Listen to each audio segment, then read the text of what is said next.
പരിശുദ്ധ കുർബാന അനുഭവം ആവുന്നില്ല. ഒത്തിരി പേരുടെ പ്രയാസമാണ്. കുർബാനയ്ക്ക് ഒരു അനുഭവം കിട്ടുന്നില്ല, കുർബാന അർപ്പിക്കാൻ ഒരു ആഗ്രഹം കിട്ടുന്നില്ല, കുർബാനയ്ക്ക് ഭയങ്കര വരണ്ട് വരികയാണ്, കുർബാനയ്ക്ക് വരുന്ന സമയത്ത് ഭയങ്കര ക്ഷീണം വരികയാണ്, മടുപ്പ് വരികയാണ്, കുർബാനയ്ക്ക് പോകാൻ തോന്നുന്നില്ല.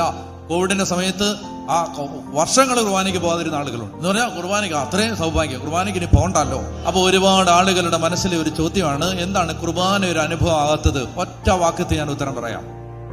ഈ ലോകത്തിന് വേണ്ടി ദൈവത്തെ അന്വേഷിച്ച ഒരു മനുഷ്യനും ഈ അൾത്താരയിൽ അർപ്പിക്കപ്പെടുന്ന യേശുവിന്റെ ശരീര രക്തങ്ങൾ ഒരനുഭവമായി മാറില്ല. ഈ ലോകത്തെ നേട്ടത്തിന് വേണ്ടി ദൈവത്തെ അന്വേഷിച്ച ഒരു മനുഷ്യനും, ഈ ലോകത്തിന് വേണ്ടി മാത്രം ക്രിസ്തുവിൽ പ്രത്യാശ വച്ചിരിക്കുന്ന ഒരു മനുഷ്യനും അൾത്താരയിൽ കീറി മുറിക്കപ്പെടുന്ന യേശുവിന്റെ ശരീര രക്തങ്ങളുടെ അതിലൂടെ ഒഴുകി ഇറങ്ങുന്ന ദൈവസ്നേഹം മനസ്സിലാക്കാൻ പറ്റില്ല.